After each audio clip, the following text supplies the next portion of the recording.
Okay, hi, so this is our review of Warhost Suffolk Doubles, part of the sort of double-header weekend thing. So part one's out, which is singles, but I've got Mr. Murphy here as my doubles partner. So we also went to the doubles, so we stayed overnight, just a bunch of us, got a place with a hot tub, nothing weird about that, it's all fine. And yeah, so it's just sort of how we got on, but I thought first I've been called out almost immediately after posting the other video.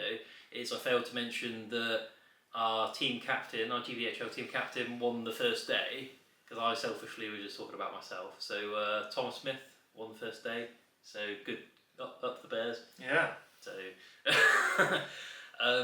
worst bloke to win it as well. Yeah, 100%. And I kind of didn't really touch on the tournament itself, like in terms of like what was on offer and like timings and how it was run and stuff. So I thought we'd quickly sort of touch on that now. Because basically I don't want to brown nose or anything, but basically it was a summary would be it's really good, and I'd be keen to make it like an annual thing. We go down and attend both days. Yeah, really well run weekend. Yeah. Ran to time. No real issues, really nice opponents both days. Yeah, I didn't need any TO rulings, no. So I can't comment on that. I assume that was all good. But yeah, the timings, the venue, location. Obviously, there were some people selling stuff, exhibitions, and then some displays. There was a tuck shop. There are a few models on sale as well. So I got a Morannon Captain and an Orc Banner. So that's cool. And then there were some retro games, so Lord of the Rings Third Age, Return of the King, and Lego Hobbit. All like, so there's a lot going on. So yeah, overall really good, I think. So 10 out of 10. Good weekend. I actually would, yeah, I'd say 10. Good weekend all round. round. Yeah, it was a good weekend. Yeah. Right, so that's sort of housekeeping out of the way. So the compliments have been done. Yeah. Let us come again next year, please. Yeah, yes, please. So I kind of parachuted in by chance, because I didn't think that I would be able to sort of get a whole weekend away from domestic obligations, but then you were basically just absolutely begging, like you just wouldn't let it go, would you? You were like, oh please, and so it's like school all over again. I was just begging for friends. Yeah. So, but I managed to get released from obligations for a while. So we were sort of discussing what to bring. Obviously, the thumbnail on YouTube probably gives it away, so I won't sort of go on too long about it. But we kind of thought Battle of Fornost was a good one. Yeah. We dabbled with Fornost, Five Armies. Yeah. Because Five Armies came second, actually. So. It did, yeah. Fornost, Five Armies, and I can't remember the other one. I think it was another Hobbit era. Halls of Thranduil. Yeah. Were the ones that we dabbled with, and then settled on the Bears. Settled on the Bjornings. So yeah. So obviously the list's pretty simple. So it's 900 point army, sort of 450 points each. I think there's only really one way to build it, which is obviously 2 bears and then boys. So it's 25 between us, isn't it? You had 13 and I had 12. Because I had Beowulf, so I had the leader, so we thought we'd give you the extra one to make you feel like you're contributing to the team a bit. That's it, mate. And then 3 bows each, and I was arguing down, like I wanted probably me have 1 or 2 and then you have 2, and aren't you glad you listened to me? Look, I'll just say there's merit in having 6 grey bows. So yeah, I had I basically, we had 3 bows each, and then we had a bunch of Bjornings. So I guess I mean we can talk about the strengths and weaknesses a bit, but like everyone watching this probably knows about the bears. Like he's got 2 giant bears. So it does what it says on the tin, really, doesn't it? It's got 2 heavy hitting heroes. Yes. That both have access to strike. Do they both have defense? Or Grimbeorn has? Grimbeorn definitely does. I don't know if Beorn does. Yeah. But they're both pretty survivable anyway. With the bear saves, 3 fate each. Yeah. And then your Bjornings are just really good. And you got the bear banner. Yeah, bear banner. So basically you want a death ball. Yeah. The death balls really well, and your infantry will probably crunch their infantry because it's 5/5, strength 4 burly, 2 attacks, 2 wounds. I think its only downside is D4 and the mobility. Because the bears are manoeuvrable, because obviously you can like transform to gain like a couple of inches in it, so you can transform. Yeah, you're almost getting 12 inches on your first move, aren't you? Transform. Yeah, 100%. So, but your actual infantry is like. So I think the only time I've sort of struggled at doubles with it when I took it last time was when we were against what would have been a Grief of Aemir list, but it was last edition, so it was just a Green Alliance, and it was sort of running rings around us, and we sort of just won the mission, if you know what I mean. But we were kind of getting picked apart. So I think mobility is another big one. But I think the nice thing about a lot of the double scenarios, different to the singles, is it starts you. For a lot of them, you start far apart anyway. Yeah. So you get board coverage just by dint of your deployment is separate. It's sort of a double-edged sword because you get the board coverage, but then if you're again surrounded and not able to catch up with each other. Like when I've done well at doubles other than with bears, it's a long time ago now, but it was with Riders of Theoden, just because you can just like outmaneuver anyone. But so that's kind of I mean it's a pretty strong list. Let's be frank. But So we were there sort of just to, I think we were just there for fun, but we wanted something that was, it was good, but, if we lost the first game, I'm not going to cry about it. No. So, that sort of thing. Yeah. Roll a bit of dice and have a laugh. Yeah. Was the aim going into the day. Yeah, and we did. So, and we did. And that's the summary. So. Right, so with that, let's just get into the games. Yes. Okay, so into game one, we were against the muster of Bexbury, which is Austin and Kieran's last alliance. So not going to sort of go through the whole list, but it was basically Elrond on horse. Yeah. With a bunch of elves. Yeah. And a Riv captain. Yeah, Riv captain was in there. I think it says a Riv captain as his one warband. Yeah. And then it was Isildur unmounted. Yeah.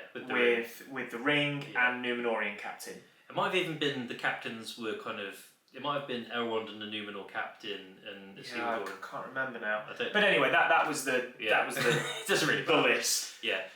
So I'm obviously going to put it on screen now because I'm not going to try and explain it. But it was a custom scenario that we were alerted to in the tournament pack that was going to be played. It's sword and shield, and basically one of us is the sword, the other one's the shield, and there's kind of two ways of winning, which is there's 5 objectives, and your kind of shields kind of can capture the objectives, and your swords get a kill tally, and you kind of between those two things, you sort of score points.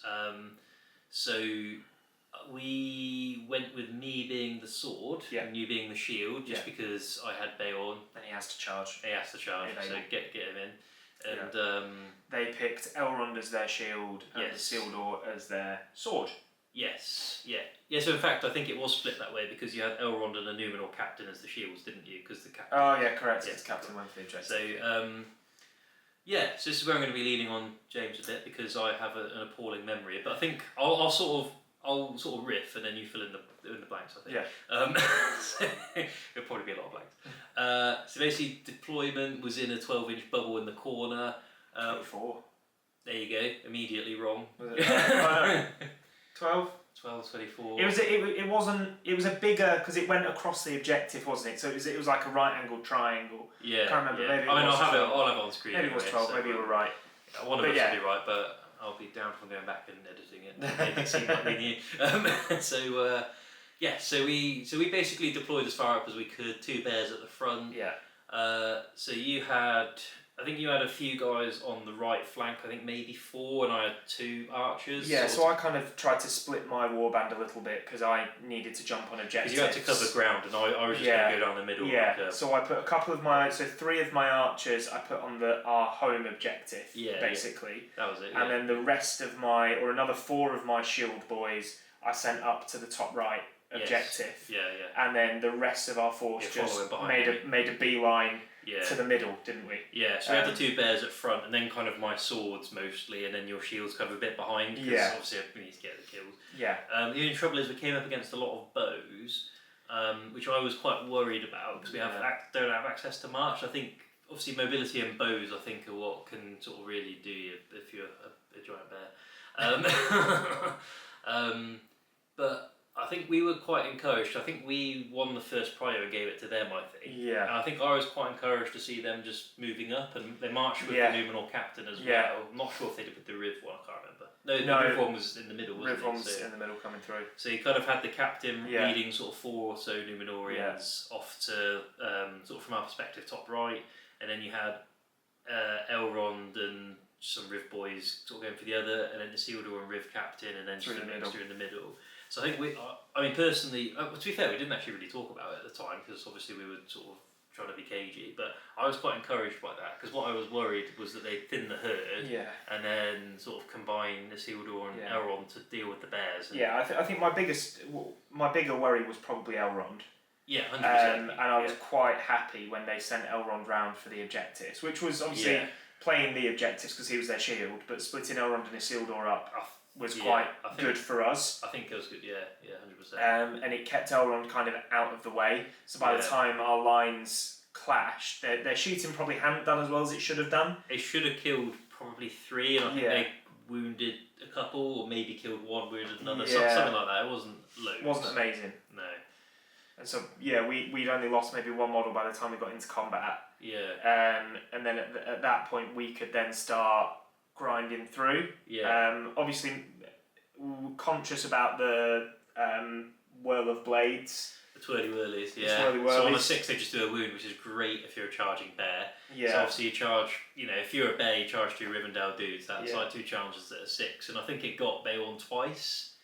I think over the course of the game. Yeah. But should we sort of break down by area rather than by turn? Because I can't remember exactly what happened in what turn. Yeah. So if we sort of start with Elrond in the bottom left. Yeah. So Elrond was sort of lurking around a building because as you see in the photo, it was kind of like a central, relatively clear area with a building sort of on 3 sides actually, and Elrond was sort of lurking behind one of the buildings, but he was in such a way he couldn't actually see anything.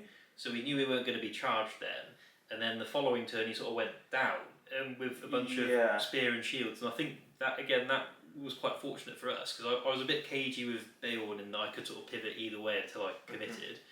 So him sort of running away was like fine because he and sort of a band of elves just sat on the sort of bottom left objective, and was in line of sight 3 of my bows. Yeah, so which was quite nice. Yeah, so basically he left his elves there, and we had sort of 4 or 5, probably 4 actually, Beorning sort of coming from the centre downwards to sort of threaten it. But we basically were just avoiding Elrond. So keeping out 10 inches of Elrond, just so he couldn't get in. I think he realised eventually that we just weren't going to come and deal with Elrond. No. It's just like, you have that one. So eventually he brought Elrond sort of forwards towards our sort of bottom right. Our home objective. Our home objective, basically, And then sort of just going back to deal with that objective, I think we basically ground them out there eventually. I can't remember, I think they must have kept scoring for quite a while, but I think maybe we got, by the end of the game, I think maybe we were scoring on it because we sort of cleared them off a bit. No, so by the end of the game, our home objective was tied because they had... Yeah, because that's kind of what's happening in the bottom left. On our home objective, Elrond had come, been shot off his horse. Nice work, Murphy. Okay. And sort of just walked slowly towards us and combated off of the Beornings, I think, to sort of, at the end of the game, he sat on our home objective. Contesting that. But you scored points each turn, so it didn't necessarily matter that we sort of missed out on the last one, I think. But it wasn't a big deal. So, so maybe we didn't clear them off that bottom left and we just sort of contested it a bit or whatever. And then... So our top right... Yeah, top right, that's quite easy to deal with. They sent over the Numenorian captain and 4 warriors with them. Up against our Beornings. We had about 5, so... 5 and 6 we'd sent up there. Yeah, so they got a few early points, didn't they? But then once we got involved... Once we got there, because they got there with a march, didn't they? Quicker. Yeah. And then so they were scoring on that for the first 1 or 2 turns. Yeah. And then by turn 3 or 4, we'd killed the captain and had rinsed through the rest, and we're then starting to join the mash in the middle. So we sort of left an archer there, and then the rest sort of piled in the middle. So that leads us quite neatly to the middle, and... I'll tell the Isildur story because it was my mess up. So I can't remember exactly, I haven't got the photos in front of me, but I think basically either Beorn didn't charge turn 1, well, not turn 1, the first turn of sort of combat, or he went sort of round somewhere else. But basically it was your Grimbeorn into a warrior. Yeah, so Beorn went into the Last Alliance Warriors. So it went into Last Alliance. They're all Last Alliance Warriors. Went into 2 elves. Yeah. Because that took away the control zone. As well, you got Twirly Word, but then you saved it with a bear save. I did save that first one. And then that then freed up the control zones to allow Grimbeorn just to go into one lone. And I think it had to be that way around. Yeah, to take out the control zones to allow Grimbeorn to then go into one lone Numenorian Spearman. And this was part of, I have to say, my genius idea of, I mean, you obviously saw it, but of barging into a Isildur. Correct. I think I encouraged us because I was like, he's 5'6", so you're 5'7". Get in, and then amazing. And then we got to the fight phase. I was like, "You doing anything?" It's like, "No." So you're not calling anything? No. Okay. So barge into a Isildur. Oh, I'm 5'7" as well. It's like So that was me. That was bit of squeaky bum time. That was So both rolled a 6 in the duel. 6, but it went our way. Takes it to the roll off, goes our way, and Isildur sails off into the west. Yeah, because it's 4s, isn't it? So 8 it's dice needing 4s. 8 dice he's got 5 wounds potentially with fate. He's gone. Which is VPs for us. For a hero kill. He wasn't going to kill. Very, very lucky. He wasn't going to kill Grimbeorn, but it wasn't good. He was going to put him in strife, and it would have then maybe, if he'd won that fight or won the roll off, could have got the ring on the following turn, and then it starts to become a whole heap of problems. So we got very lucky. I think so. With that. It was a good move actually, but it was. We should have struck and then done the move. Yeah. Because then if he struck, we probably wouldn't have put. I don't know. I think I'd have still done it because you needed to deal with him sooner rather than later. That's probably the best chance before he puts the ring on. Yeah, you didn't want him getting the ring on and getting into Beorn and then. Yeah. So what we're saying is we learned nothing and we do exactly the same thing. Pretty much. We saved ourselves a point of mind. Genius play. But and then our warriors just basically juiced their warriors, and they killed a few, to be fair, because they played quite well in terms of getting the traps, and they won a few priors. I think we were good with might management. When it didn't matter, we just let them have it. Cause it's also like, we're not getting too early then, are we? So if you want to charge us, that's absolutely fine. I'd rather do that than risk the 6. But it was quite good because I think they sort of either failed a couple of key ones or didn't charge at all. So the bears were relatively free, so we were just charging every time. So it was good, and I think we ended up sort of breaking through, and we sent a bear up to their home objective. So by the end of it, I think the sword sort of victory points were well in our favour. I think we tripled, and then we were on the cusp of getting their home one, and then the bottom left, we were hoping to clear them off sort of the following turn. So it was sort of sort of all coming up us really. And I think there was a couple of lucky breaks, and if I'm the bit sort of honest, I think it was sort of misplay of Elrond probably is pretty massive. Yeah. Because if he was in the middle of a Isildur, I'd have been bricking it. Yeah, and if he'd like Wrath of Brunnen and something like that. And even if you just do it on the Beornings, just to get them on the bum. Yeah, just to get them all on the bum and surround them. Elrond and, Elrond even combining them together without putting Isildur's ring on and putting them into one bear. Yeah, I mean that's because we had at that point maybe overextended with Grimbeorn a little bit. Although to be honest, we did because Elrond wasn't there. But but if he then was in a position where they could have both gone in, Elrond with the strike, Lord of the West, and everything else, it'd have been a different story. So I think Elvenblade. Strength 5 on a Isildur, 2 and that. Horrid. So I think keeping Elrond out of the way did us no end of favours. I think so, and made life easier because Isildur just on his own without a ring on is a much easier thing to deal with. I think other than this whole Isildur thing, I don't think we really put the foot wrong either. So no, I think we played it quite well. I think we went for the objectives well. We didn't overextend. And we tried to do the whole kind of making sure the sword guys killed stuff to get points. We were in combats together. You were always rolling to win first. Which is great, to be fair, because I was just rolling dice and killing stuff, and you were like, "Can I play?" It was nice. It was a good first game for me to watch as an observer. I had a really nice time. Well, you did your job, I did mine. Yeah, that's it. Yeah, so that was it. So final score was 13-1. 13-1. So a major win. Oh, and final note, we were playing on table 1. That's going to be important. So with that, let's get into the next game. Cool. Okay, so game 2, we found ourselves on table 1 again. That's going to be the theme. So modest. So we were playing the second breakfast club. So that was Peter and Louis. And they were bringing Defenders of Pelennor. So what were they bringing?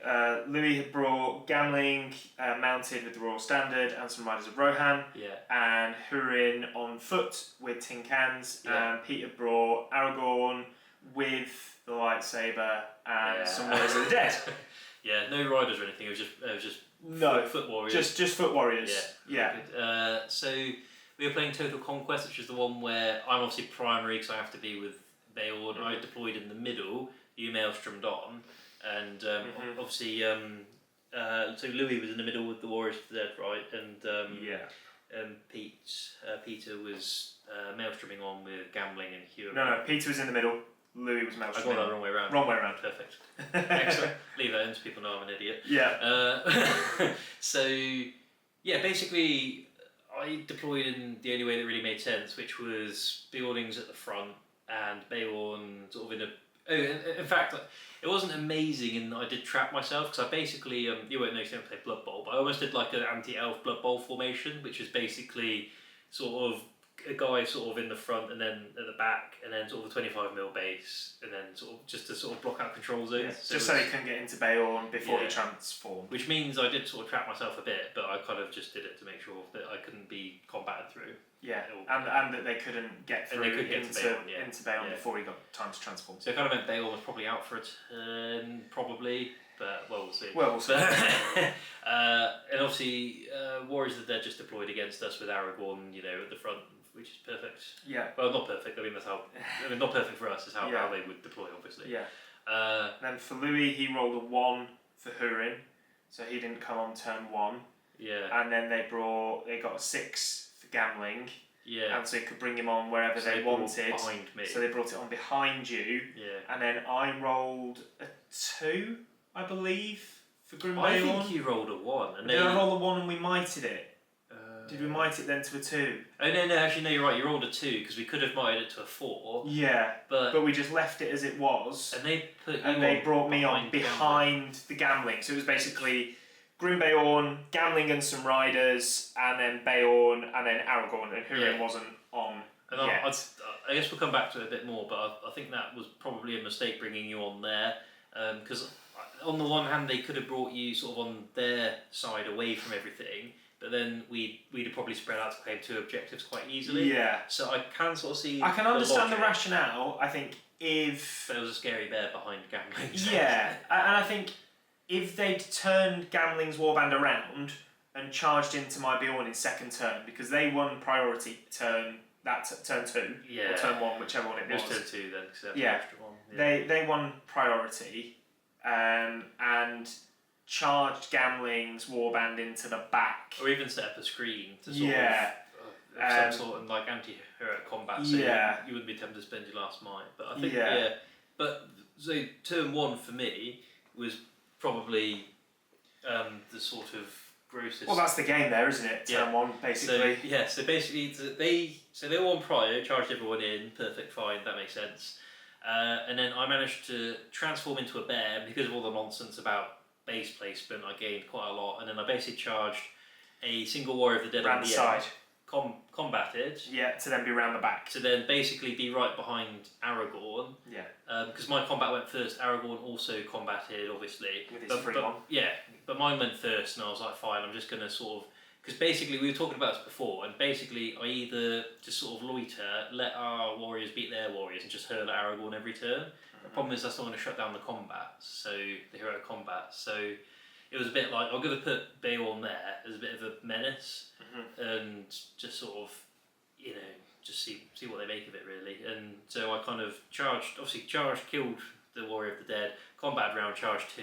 Then Aragorn's combat went off, and then he went into Beorn. And to be fair, we were both quite happy about this. To be honest, I thought all my Christmases came at once because I was a bit like, I'm fight 8, you're fight 7, I'm on 4 dice of monstrous charge. So if I win this, which I will burn all my might to do so, which I did in the end, but then that's just dead Aragorn, and that's GG, isn't it? So rolled in the duel, and they got the 6, we got 5 high. No, worse. Wasn't it? Or was it 4 high? It was 4, because I had to spend my last 2 might to win. So that was it, had to spend 2 might to win the fight. Yeah. Because obviously Beorn 5 I could have lived with. Yeah, Beorn was trapped at this point, and so Aragorn needing 4s trapped would have been a sticky one. With I think you had about 4 Warriors of the Dead in on you as well. Sticky is sticky. It would have been sticky. So burnt the might to win the fight, so no might left on Beorn, and then proceeded to do 4 wounds on Aragorn. I think he failed one or two fate? Just one. He only failed one fate. He only failed one fate. Okay, so fine. passed 2, only failed one fate, and then so that was with 4 dice. Yeah. And then your second round of 4 dice, all we needed was... we needed was like a 4, wasn't it? A 4. Or a 3. It might have even been a 3, actually. You rolled a 2 high off of 4 dice, I believe. So I was which sucked. It did suck. Because the second that happened, it wasn't just like, oh no, I failed to kill Aragorn. It's just like, I have no might because I burnt it to not die and also to finish Aragorn off, which I know would have been tough, but... Should have been doable for a bear. I think so, because you sort of win the fight, even if maybe you burn a might, I'd have been happy with that. Yeah. And then putting 6 wounds on him, rolling 6 3s with, maybe you have the other point of might. Yeah. I think that's like... And obviously you failed a fate, so you only needed 5, so... Yeah. So it wasn't great. And then the second that was done, I was just like, well, Aragorn's got infinite might and the pointy sword of doom, and I am in danger, out of resources, and I am in danger. And that was what proceeded to happen. Yeah, so to be fair, I survived a turn. You did. I survived a turn and I finished on like a wound, because to be fair, the rolling on their side was not great for Aragorn. No, for Aragorn's wounds, that next turn of combat, it was. He should have probably seen you off then and there, and he couldn't quite get the wounds through. Yeah. You also had horrendous rolling. Yeah, didn't. Didn't 2 hands. Said he should have. Yeah, he said he should have done, which to be fair was right. Yeah. But you also had horrendous fate rolls. I failed all 3. Didn't pass a single fate roll. Didn't make a single bear save. No. Which also sucked. But I was alive on 1 wound. You were. But then, sort of without luxuriating on it too much, basically same thing happened the following turn and I died. Correct. So that's kind of just how it went down. With Grimbeon then not being able to get in to kind of save. Because actually, to an extent, they did do... Louis did a good job of kind of screening off Grimbeon then a little bit. Yeah, he did, to be fair. So I couldn't kind of combat through. Couldn't even hurl in a way. I couldn't hurl to get near him. And so kind of we're in turn 3 or 4. Hurin now comes on, so he's coming on from the right hand side. Yeah, he's not really anywhere for quite a long time. No, he's not, because he's on foot as well, and all of his warband's on foot. But they're kind of, because as I come on, I then split to take one of the right hand and left hand objectives on our side, and then the kind of main group of my force coming up through the middle, trying to then kind of meet up with the rest of your Beornins. And your Beornins, in all fairness, are doing really good. To be fair, my warriors completely annihilated their warriors. Yeah, like it's one of the few times that Beornin's defence is better, because against their Blades of the Dead, we got to D5 rather than D4. So it's like, actually, you need 5s to kill us. So to be fair, Warriors of the Dead aren't all that if they're not wounding on 3s or 4s. No. So it was so basically it kind of got quite fortunate there, and I think the riders more or less bounced off, to be honest. I think and I can't remember the ins and outs of what Gambling did, but basically he kind of went over and bonked him on the head once all the warriors were kind of more or less out of the way. Yeah, Gambling kind of did a heroic combat and went off a Beorning, but then the turn after that got bonked. Yeah, and I think he was he off his horse as well, I think. So I think he had to horse lord and failed or something, and ended up on his bum anyway. Yeah, but so at this point, my teammate is a little bit dejected after losing his bear. I'm trying not to sort of open up the salt mines, because things are actually, because you were sort of like, things are alright, and I'm a bit like, well, Beorn's dead, we're stuck in the middle, we're nowhere near the objective, so... I saw a way, I saw a way through. Yeah. To be fair, I was still trying, it's just that I was just a bit. So we were on 2 objectives. I had 4 guys that I'd sent over to the right. Sorry, the middle and the back. Yeah. And they had the back 2 objectives. Yes. And the one where Huron had just arrived. Yeah, and I was kind of sending some round to that way. Yeah. And again, I think Louis probably did us a favour a little bit by not... I think if he'd just hard pivoted or sent more boys towards my 4 Beornins, they could have probably swarmed and got rid of me, but I think they sent maybe 4 or 5 guys against my 4 Beornins. Yeah, I think they sort of so I was able to then kind of get rid of their shield wall and clump round. Yeah. And then in the middle, we were getting rid of a lot of their boys. In fact, I think in the end they had kind of just 1 rider left in the middle, and that was it. I mean, by the end of the game, he was dead as well. So. Yeah. And then I think the crucial bit that happens, obviously Aragorn is now alive with 1 wound after using all of his fate and surviving the wounds from Beorn. But rather than combating or going into Grimbeon, which we were pretty scared about him doing because he had the 3-point of might. Grimbeon was out of might. I was out of might, so all he needed to do was strike against me. If he gets to 6, I'm in a world of strife. That's an unhappy bear. We could be 2 bears gone. Yeah. Instead, what Pete did was take Aragorn to meet up with Hurin's warband, but by doing so, left him out in the open. And then what happened? And we had 4 or 5 great bows that had been in combats, but because they had priority, we hadn't moved yet. And I kind of spotted that all of these boys had line of sight onto Aragorn. Because they basically killed what they were in combat with. Because they'd killed everything the turn before, so I was like, we just need to move now in such a way that all of our models, we move out of the way of our 4 great bows, and then we've got 4 shots onto Aragorn. Because 3 were yours, 1 was mine, or maybe 2 were mine, maybe it was 5. I can't remember, but... Yeah, 4 or 5 shots. I think the effort was pretty 50-50 over the weekend, but this was 100% you spotting it. So I've got to give you credit for that. Yeah. And then, so you missed with yours. I missed with all 3 of mine, I think. Yeah. And then you missed with your first one. Yeah, no, I hit. And then I hit with final one, you rolled a 5 to hit. Yeah. I love how you remember the roll. I just remember rolled a 5 to hit. And then it was like a 1 in 3 chance Aragorn's just dead. And we got it. Rolls the 5 high or 6, whatever it was. Rolls the 5 and off he goes. Yeah, and then he's got no... Yeah, so that was... Which doesn't give us any VPs because the Hurin is still alive and on the battlefield, but it gets rid of his main threat. Well, I think from there they've got Hurin and some tin cans, and we have Grim Beowulf and a whole bunch of angry wood. And that they were broken then at that point as well. So we were trying to also not 25 end the game prematurely. So which is a weird thing about MESBG, but I think we managed that quite well. And I think they got quite unlucky because the one sort of on our far sort of back right. Far right, sorry, failed his courage, which is obviously bad for a warrior of the dead. Yeah. And then I think I sent enough. I think it was me who went over to 3 guys up to the top left. Yeah, to take on that one. I think we just outnumbered them, didn't they? So we had 2 within 3 inches, and they just had 1 warrior of the dead on that top. Oh yeah, that was it. Yeah, so we outnumbered them. Our front left was just ours. That was just us. And then they had middle, everything had been cleared off. Yeah, and because then everything had cleared, I sent Grimbeorn then towards Hurin in that back right. Yeah. And then that final combat did a barge to barge the guy out of the way to then get Grimbeorn within 3 inches of that objective. I had one. You had a might, actually. I had one might and did a combat. You combated and it got us all around the objective, and then you were like dominant a million by that point. So it's like we won that one. Yeah. So had that objective in our control, had the left in our control, top left in our control. The only one that neither of us had was then the top right. Yeah, because they had a warrior going that way, we didn't quite make it. Neither of our lot made it, and that was then kind of how it ended. So we obviously, they got VPs for leader kills, and for not having, and we didn't get anything for leaders because while Hurin's alive, you don't get anything for wounding or killing. So that knocked three off of us. 3 off of us. I think old edition it used to be you got it for wounding but not killing, but now you just don't get it at all. So.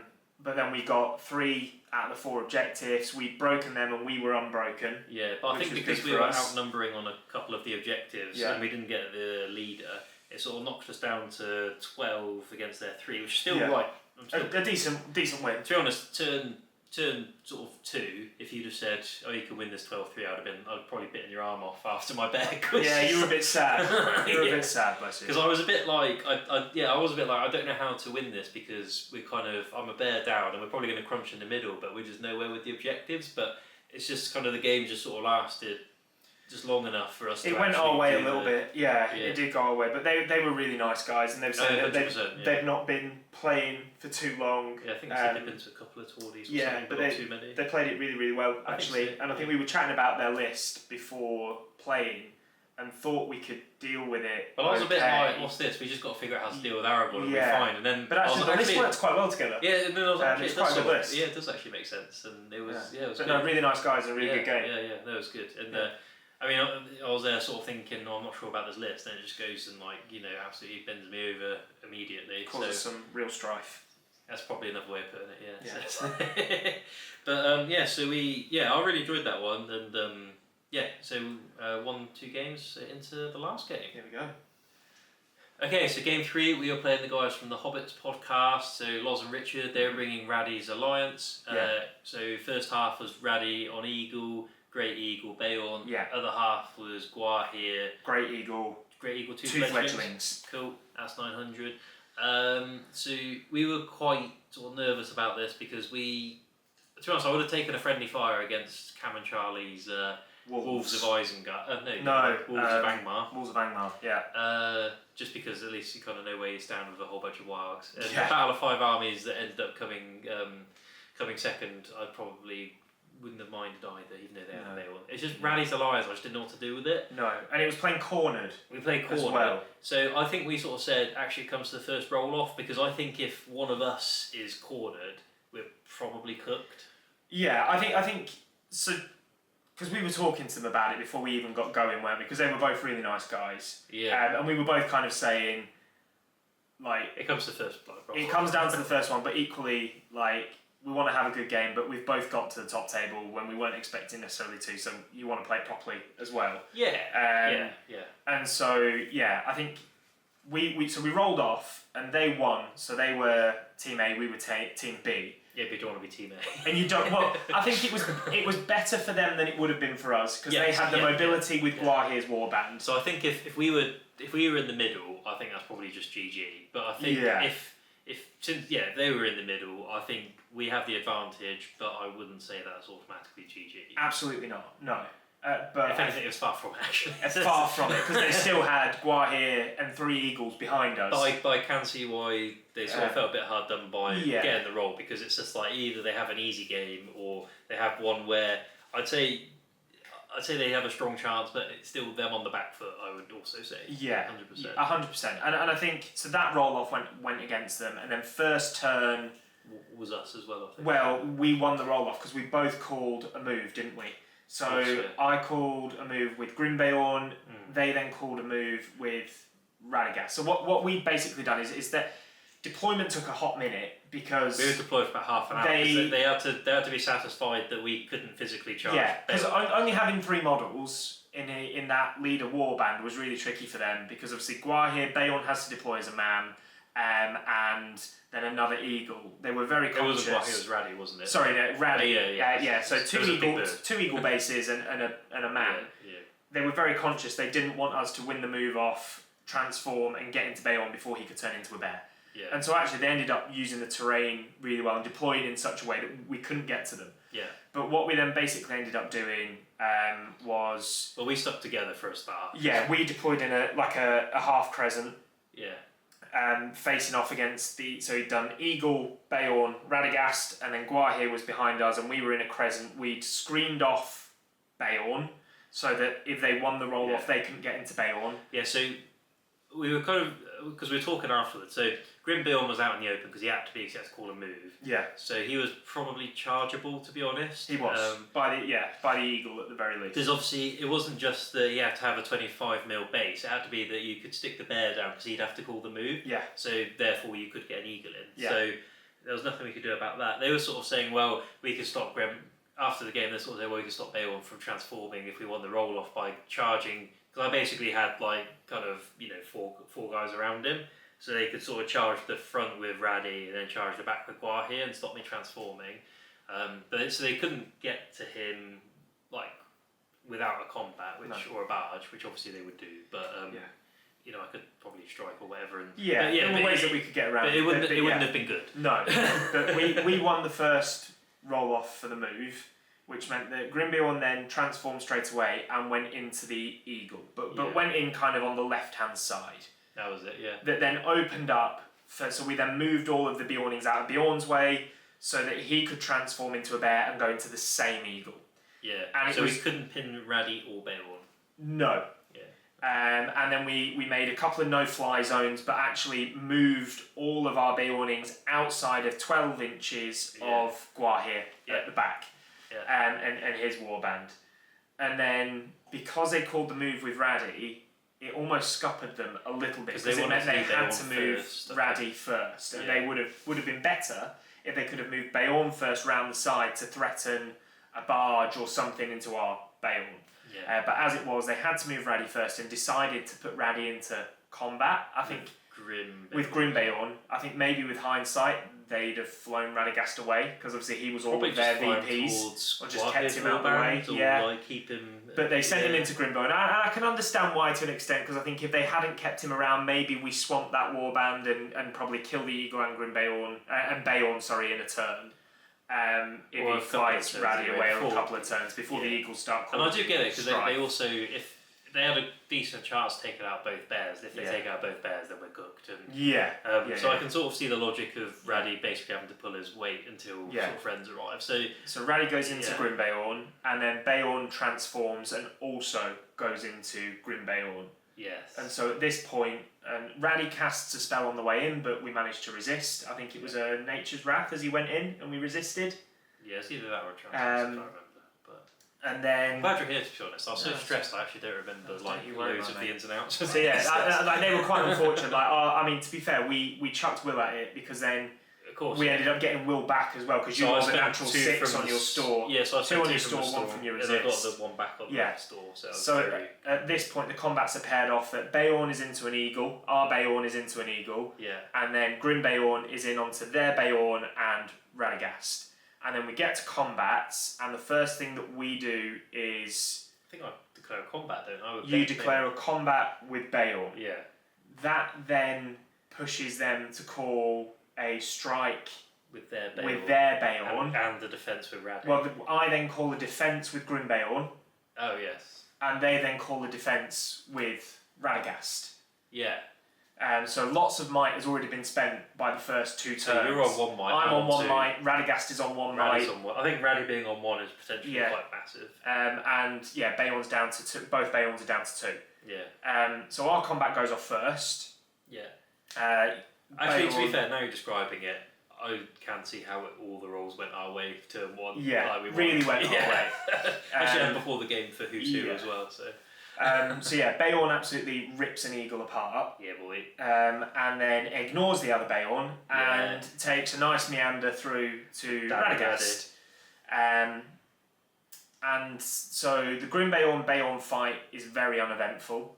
Yeah, I think they sort of bounce off each other. They bounce off each other. They were a bear save of some sort. They were looking to see whether or not, because Beorn won the fight, their Beorn won, they were looking to see if they could barge and make it round, get Beorn round. The bases were too big. But the bases were just too big. There was no way that they could do it with how we set up with control zones. So he ended up just doing normal strikes. But I don't think he got a wound through, or if he got a wound through, I got it on a bear save. I think you bear saved. Yeah, Grimbeorn was unwounded by the end of that, which meant the defence had done its job. Yeah. Beorn into Radagast, you then win that fight. And then what happens? Radagast is sent flying. Yeah. And we ignore him. Yeah, so we ignore him, and then because the Eagle doesn't benefit from the defence, does it? No. So I basically... Oh, no, actually I didn't kill the Eagle. I think it was alive on 1 wound. Yeah, so you went to kill another Eagle and didn't manage to. Raddy and the Eagle were prone. Both prone. Which was massive. Yeah. Because then we win the next priority. we then win the next priority, and I think they and ah about calling a move then with This is why I struggle, because we were... Like, when I was in the moment, it all made sense, and I could tell you exactly what's going on. But because it was a small game, we all felt like we could take our time. And I think already, so what we described is about nearly an hour into the game. Yeah, it was a very tetchy first couple of turns. It's tense. And understandably so, because obviously our resources are very finite. I mean, they've also got like 8 models. So if it really didn't matter. So and they were nice guys about it. Like the game was played really well. It was competitive but fair, I'd say. And so turn 2, we then win priority. Or the roll off. Or the roll off or something. I think I call it because then we both are on 1 might. So, correct.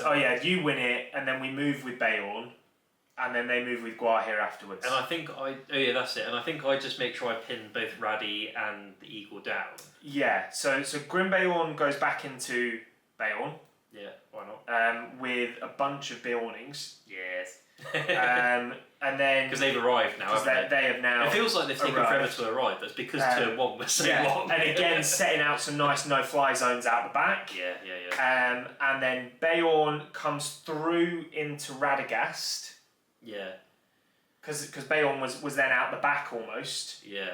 And then our Beornins swarm into the Eagle that's on the floor. Yeah. Because I think I charged both to make sure they couldn't stand up, but then I peeled off with the with on the eagle. We then try and set up as many no-fly zones as we can. Yes. And then Guahir then moves, but because of how we set our no-fly zones, can't now reach Bayonne. However, can reach Guahir, so we'd maybe not set it up as well as we thought. And Guahir and an eagle could make it into one single Bayonne. I think you're always going to struggle to remember. Yeah, and so then we get into the combat phase. I call a strike with Grim Bayonne with my last point of might on him. So that forces a might out of Bayonne, doesn't it? To also strike. So he's on one. He's out. Or is he out as well? He's out now, I think. And then Guahir calls a combat. Yeah, I do remember all the might was gone. So at this point, like everybody's pretty low on might. So the Guahir combat goes first. Yes. And they evidently just mince that one Bayonning and then go for a little fly around. I don't think they can peel Bayonne, do they? Because I've got Bayonnings in the way. No, so I think they get behind. They get behind. Yeah. No, they peel Bayonne off because Bayonne doesn't get into Raddy then that turn. How do you not? No. So they, well, it is, but obviously things don't go well. So Guahir goes into Bayonne, and then the other eagle can't really get into a great deal of much. So just charges a random other Bayonning. And the important bits in this are the Grim Bayonne combat. I win the strike off because they were a bit unlucky with their strike roll. Again, because you were starting one down, but you like rolled a 6 and they rolled a 1. I rolled a 6 and they rolled a 1. So we win the strike off. And do we don't one pump. Yeah, we one pump Bayonne, I think. I thought he lasted a couple of turns. I think we won game 2. I think we one pump him because he's surrounded by I think about 8 Bayonnings. I think and also Grim Bayonne. I think because we're on the same board every time, and because like their Bayonne was in a similar position to my Bayonne game 2. Yeah. And the fact that we were taking so long to do anything, probably did one pump him, to be fair. But the important bit then is also our Bayonne ends up in a tad bit of strife, so we lose the dual roll against Guahir. Yeah, but I don't think he really does any damage, does he? It does a little bit because you fail your fate rolls again. Brilliant. So you fail 2 of your fate rolls again and then take a wound. So I think you're down to like 1 fate, 2 wounds on Bayonne. That sounds about right. Yeah. And then the next turn, they actually win priority. What? That's not right. They were probably due. And at this point, there's not a lot of might left on the board. So they've got 2 on Guahir, I got 1 on Bayonne probably. Yeah, we conserve it, and they kind of do what we thought they would do, where they start to try and get Radagast out of dodge. Yeah. And use the big bases to block. Which they do, really. Yeah, which they do really well. Guahir goes back into Bayonne. We try and get as many Bayonnings in as we can. Yeah. And the eagle stood next to him as well. Yeah, and the eagle stood next to him, which we didn't manage to kill. Did we polish off previously? Oh, so that's Radagast Mount. We didn't polish it off. We didn't. It was because it won the combat. It won the combat, and we just backed away, and it stood up. And what about Guahir's friend he flew in with? I can't remember where he ended up behind, so by Grim Bayonne, because he was then blocking off. Oh yeah, and I know their fledgling failed a courage test to charge Grim Bayonne. Yeah, which I think sucked for them because that would have peeled him off the Bayonne fight the turn previous. Yeah. And then the other fledgling gets stuck a little bit behind and just gets absolutely swamped. Yeah. By Bayonnings, which for a fledgling is not. That's not where you want to be. Not where we want to be. And this combat then things kind of go their way a little bit. But it's kind of the good thing is by this point we lost the combat, but it's fairly inconsequential because unless they get quite good rolls, like they might kill a couple of Bayonnings with some of the stuff, and then they're probably not wounding Bayonne, or if they do, they might have snuck one through, and it's like I think I bear saved at some point in this game as well, so it might have been now. Yeah, but Guahir into Bayonne ends up seeing him off eventually, doesn't he? Did he kill? Bayonne ends up dead again. Sad. This turn. That does sound this game, and then Grim Bayonne manages to go into an eagle. Yeah. And gets a barge off to then get into Radagast. Yes, I do remember we managed to against all odds. And get into Radagast as he was then, because obviously he's on foot at this point, so loses a lot of his mobility. Yeah. We get into Radagast and he is one pumped and done because little Raddy is not doing much against some big paws. Sebastian didn't help. Sebastian did nothing for him. And so at this point, Bayon's dead from our side. From their side, there I think 2 or 3 eagles down now. Radagast down. Probably 3 including his mount, and then Bayon down and Radagast down. Yeah. And then, to be honest, the rest of the game's probably not. I think it's probably decided by this point. It's not worth too much going into, but I think eventually we just sort of clean up the last eagle and Guahir eventually. Yeah, well, Guahir we keep trying to swamp Guahir to stop him from getting into Grimbayon, because there's VPs for Grimbayon. Yeah. He eventually does get in there, but then luck catches up with them eventually, and they don't roll a 6 in the combat. Grimbayon wins. Guahir's surrounded. There are other eagles surrounded. So we actually table. We do. So that's cool. Yeah. And that takes us to. That takes us to our final victory. VPs. Yeah, so we ended that one 18-2, which was obviously way better than. Well, certainly I was expecting. Yeah, I thought it was going to be if we could have maybe a minor win to just clinch it, but yeah. But I think it's one of those where we now know that we've won the tournament, because I don't think anyone in second place can catch up with our VP diff. But I was kind of. Hoping keeping an eye on. Yeah, I kind of don't count my chickens because you just don't know, do you? And the game on table 2 was much closer. Was a minor win. I think it was 6-5 or something like that. They finished. Which, to be fair, Cam and Charlie did the Lord's work by being rear gunners and making sure they only lost a little bit. Yeah. But yeah, sorry, I sort of skipped over the end of that game, didn't I? I guess it was. There's not too much to say really. I think they played it as well as they could have. There's kind of possibly a conversation to be had about whether Raddy runs away, but then. I can also see that they just need to get in and kill the bears as quickly as possible, which is what they tried to do. And if it had gone, a bit more their way, they may well have done. And then suddenly it's a completely different game of, because once we don't have bears, it's just that's it, it's done. Yeah. So but I think it's we got lucky there, because if we'd have been Team A, I think we'd have been cooked, to be honest. I don't really see how we win that, because if obviously we did win the move off and stuff turn 1 in the actual game, but if we'd have lost the move off and been in the middle, basically if we'd have been in their shoes, I think they could weather it. We probably couldn't have. I think that would have been us. Yeah, the initial roll-offs did help us. Yeah, but I don't think it was a foregone conclusion. No, we still had to play a good game, and they also played a really good game as well. It was a big thinker for the end of a weekend of gaming.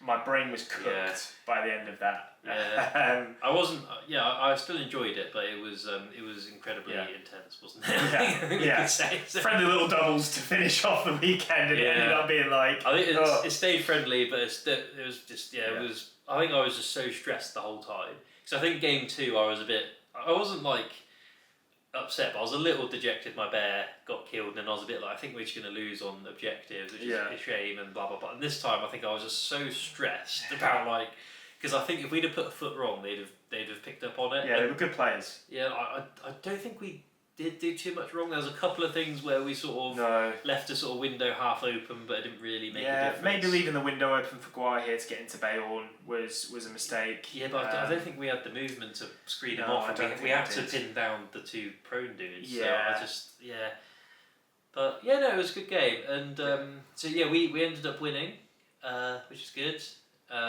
We had quite a high VP diff, because I think us and second place won all their games, but we had good high better VPs. Yeah, but to be honest, I have never ever won best painted before. So imagine my shock when the first prize that gets announced is the best painted, and we get called up. So unbelievable weekend. What a day. Yeah, what a day. Who saw that coming? Not me. I didn't see Not me. I was just if we win 2, I'll be happy.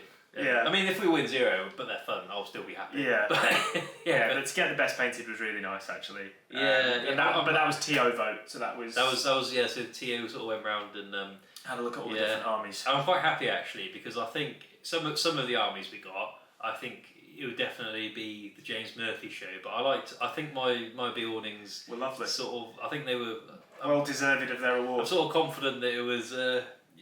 Maybe call it 52-48. Leaves on the bases was what did it. Yeah. You did actually compliment on leaves on my bases. Yeah, so it's so your Grimbeorn's eyes, I think, and face, and then leaves on my bases. I think between those 2 things, we locked it down. We didn't do it too bad.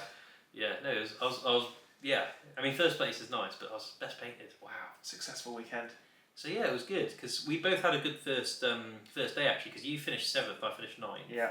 Both went 3-1. Yeah. So I mean that's good for us. Turn the corner now. Turn the corner. Proper player I am now. Yeah, yeah. So yeah, I don't know. It was good. Yeah, it's a good weekend. So the Bears. Yeah. So ideally back next year, but we'll see. But fingers crossed. But yeah, hope you guys enjoyed that, and it's probably a bit longer than normal because normally it's me looking through photos, which is why I'm sort of riffing a bit. Because obviously I'm putting the photos on screen, but I'm not actually looking at them right now. And that's I normally comment as I sort of go through the photos. But luckily I've got I remember every single dice roll, so it's probably been a bit more detailed than normal, which is actually a good thing, to be totally honest. So yeah, but I hope you guys enjoyed that, and we'll catch you in the next one.